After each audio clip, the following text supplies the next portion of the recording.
السلام عليكم ورحمة الله وبركاته. الحمد لله كفى وسلام على عباده الذين اصطفى أما بعد. সম্মানিত দর্শক, আজকে এই ভিডিওতে আপনাদেরকে আল্লাহ রাসূল সাল্লাল্লাহু আলাইহি ওয়াসাল্লামের একটি হাদিস শোনাবো। যেই হাদিসের ভিতরে আল্লাহ রাসূল সাল্লাল্লাহু আলাইহি ওয়াসাল্লাম উম্মতকে 60টি নসিহত করেছেন। আসুন আমরা সেই হাদিসটা আবু যর গফারী রাদিয়াল্লাহু তাআলা আনহুকে আল্লাহ রাসূল সাল্লাল্লাহু আলাইহি ওয়াসাল্লাম এই 60টি নসিহত করেছিলেন। হযরত আবু যর গফারী রাদিয়াল্লাহু তাআলা আনহুকে আল্লাহ রাসূল সাল্লাল্লাহু আলাইহি ওয়াসাল্লাম এই 60টি নসিহত করেছিলেন। প্রথমে তিনি বলেন, আমারানি বিহুব্বিল মাসাকিনি ওয়াদ-দুনুবি মিনহুম। হযরত আবু যর গফারী রাদিয়াল্লাহু তাআলা আনহু বলেন যে আল্লাহ রাসূল সাল্লাল্লাহু আলাইহি ওয়াসাল্লাম আমাকে আদেশ করেছে, আল্লাহ রাসূল সাল্লাল্লাহু আলাইহি ওয়াসাল্লাম আমাকে আদেশ করেছে। কিসের আদেশ করেছে? বিহুব্বিল মাসাকিন, মিসকিনদের সাথে মুহাব্বত করার আদেশ করেছে। আল্লাহ রাসূল সাল্লাল্লাহু আলাইহি ওয়াসাল্লাম আমাকে মিসকিনদের সাথে মুহাব্বত করার আদেশ করেছেন। ওয়াদ-দুনুবি মিনহুম, এবং তাদের সাথে মিলে থাকা, তাদের সাথে থাকা, তাদের সাথে মিলে কোনো কাজ করা, এই জিনিসটাও আল্লাহ রাসূল সাল্লাল্লাহু আলাইহি ওয়াসাল্লাম আমাকে আদেশ করেছেন। তো প্রথম নসিহতটি হলো আল্লাহ রাসূল সাল্লাল্লাহু আলাইহি ওয়াসাল্লাম আবু যর গফারী রাদিয়াল্লাহু তাআলা আনহুকে করেছিলেন। সেটি হলো এই যে আল্লাহ রাসূল সাল্লাল্লাহু আলাইহি ওয়াসাল্লাম তাকে মিসকিনদের সাথে, গরীবদের সাথে ভালো ব্যবহার এবং তাদের সাথে থাকার আদেশ করেছিল। দ্বিতীয় নসিহতটি হচ্ছে, ওয়া আমারানি আন আনদুরা ইলা মান হুয়া দুনি ওয়ালা আনদুরা ইলা মান হুয়া ফাওকি। আল্লাহ রাসূল সাল্লাল্লাহু আলাইহি ওয়াসাল্লাম আবু যর গফারী রাদিয়াল্লাহু তাআলা আনহুকে নসিহত করতে দ্বিতীয় নম্বর নসিহতে বলতেছেন যে আবু যর গফারী রাদিয়াল্লাহু তাআলা আনহু বলেন যে আল্লাহ রাসূল সাল্লাল্লাহু আলাইহি ওয়াসাল্লাম আমাকে নসিহত করেছিলেন। সেটি হলো এই আন আনদুরা ইলা মান হুয়া দুনি, যে আমি সেই ব্যক্তিকে দেখব যে আমার নিচু পর্যায়ে, সেই ব্যক্তিকে দেখব। ওয়ালা আনদুরা ইলা মান হুয়া ফাওকি, এবং যে ব্যক্তি আমার উপরে সেই ব্যক্তিকে আমি দেখব না। এর অর্থ কি? এর অর্থ হলো এই যে উদাহরণস্বরূপ আপনি মান্থলি 10,000 টাকা কামাই করেন, তো আপনার জন্য কর্তব্য হলো যে আপনি এমন ব্যক্তিকে দেখবেন যে ব্যক্তি মান্থলি 6-7 হাজার টাকা কামাই করে। আপনি ওই ব্যক্তিকে কখনো দেখবেন না যেই ব্যক্তি মান্থলি 20,000 টাকা 15,000 টাকা কামাই করে।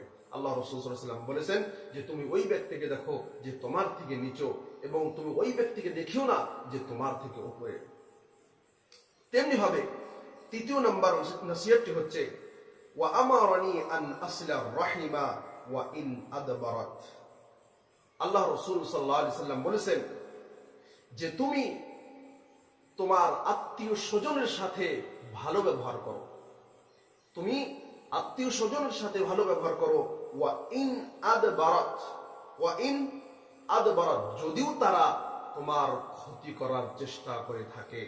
মানে তোমার যে আত্মীয় স্বজন রয়েছে তাদের সাথে তুমি ভালো ব্যবহার করো, যদিও তারা তোমার ক্ষতি করার চেষ্টা করে, তাতে কোনো সমস্যা নেই, তবে তোমাকে তাদের সাথে ভালো ব্যবহার করতে হবে। তেমনি ভাবে চতুর্থ নম্বর নসিহতটি যা আল্লাহ রাসূল সাল্লাল্লাহু আলাইহি ওয়াসাল্লাম আবু যর গফারী রাদিয়াল্লাহু তাআলা আনহু করেছিলেন, সেটি হলো এই আল্লা আসআলা আহাদান শাইআন। আবু যর গফারী রাদিয়াল্লাহু তাআলা আনহু বলেন যে আল্লাহ রাসূল সাল্লাল্লাহু আলাইহি ওয়াসাল্লাম আমাকে বলেছেন যে আমি কোনো মানুষের কাছে কোনো জিনিস চাবো না। একটু ভেবে দেখুন যে মানুষের কাছে কোনো কিছু চাওয়া এটি একটি ছোট কাজ। মানুষের কাছে হাত বাড়ানো এটি একটি ছোট কাজ। মানুষের কাছে কখনো হাত বাড়াতে নাই। আপনাকে আল্লাহ রাব্বুল আলামিন যা দিয়েছে তাতেই আপনাকে খুশি হতে হবে, এবং ওই বস্তু ব্যবহার করেই আপনাকে আল্লাহ রাব্বুল আলামিনের শুকরিয়া আদায় করতে হবে, আল্লাহ রাব্বুল আলামিনের ইবাদত করতে হবে। তেমনি ভাবে পঞ্চম নম্বর নসিহতটি আল্লাহ রাসূল সাল্লাল্লাহু আলাইহি ওয়াসাল্লাম আবু যর গফারী রাদিয়াল্লাহু তাআলা আনহু করেছিলেন। সেটি হলো এই আল্লা আকুলা বিল হক আন আকুলা বিল হক যে আমি হক কথা বলবো। মানে আল্লাহ রাসূল সাল্লাল্লাহু আলাইহি সাল্লাম আবু যর গিফারী রাদিয়াল্লাহু তাআলা আনহুকে বলছেন যে তুমি হক কথা বলো, ওয়া ইন কানা মুররান, যদিও সেটি তিতা হয়ে থাকে, যদিও সেটি তিতা হয়ে থাকে তাও তোমাকে হক কথা বলতে হবে। তেমনি ভাবে 6 নম্বর নসিহতটি যা আল্লাহ রাসূল সাল্লাল্লাহু আলাইহি সাল্লাম আবু যর গিফারী রাদিয়াল্লাহু তাআলা আনহু করেছিলেন সেটি হলো এই, আল্লাহ খাফা ফিল্লাহি লাউমাতা লাইম, তুমি আল্লাহ রাব্বুল আলামিনের ভয়ের ব্যাপারে, আল্লাহ রাব্বুল আলামিনের দ্বীনের ব্যাপারে ভয় করো না, কোন নিন্দকের নিন্দা থেকে ভয় করো না। মানে তুমি দ্বীনের উপর অবিচল থাকো, তুমি দ্বীনের কাজ করে যাও, তুমি ইসলামের উপর আমল করো। মানুষে কে কি বলে, কে নিন্দা করে কি বলে, সেটি তোমার আমার দেখা নেই, বরং আল্লাহ রাসূল সাল্লাল্লাহু আলাইহি সাল্লাম আমাদেরকে যা বলেছেন তাই আমাদেরকে মানতে হবে। তেমনি ভাবে 7 নম্বরটি হচ্ছে যে আন আকসির মিন কওলি লা হাওলা ওয়ালা কুওয়াতা ইল্লা বিল্লাহ। আল্লাহ রাসূল সাল্লাল্লাহু আলাইহি ওয়াসাল্লাম বলেছেন যে তুমি বেশি বেশি লা হাওলা ওয়ালা কুওয়াতা ইল্লা বিল্লাহ। আল্লাহ রাসূল সাল্লাল্লাহু আলাইহি ওয়াসাল্লাম কি বলেছেন যে তুমি বেশি বেশি বলো লা হাওলা ওয়ালা কুওয়াতা ইল্লা বিল্লাহ।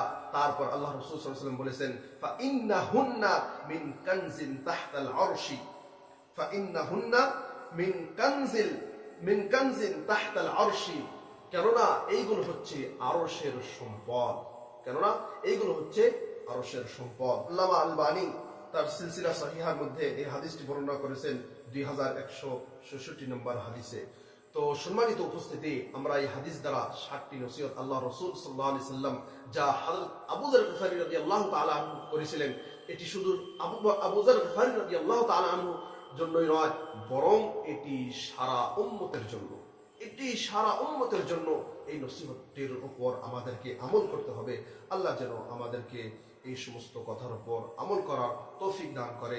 ওয়া আখিরু দাওয়ানা আলহামদুলিল্লাহি রাব্বিল আলামিন। আসসালামু আলাইকুম ওয়া রাহমাতুল্লাহি ওয়া বারাকাতুহু।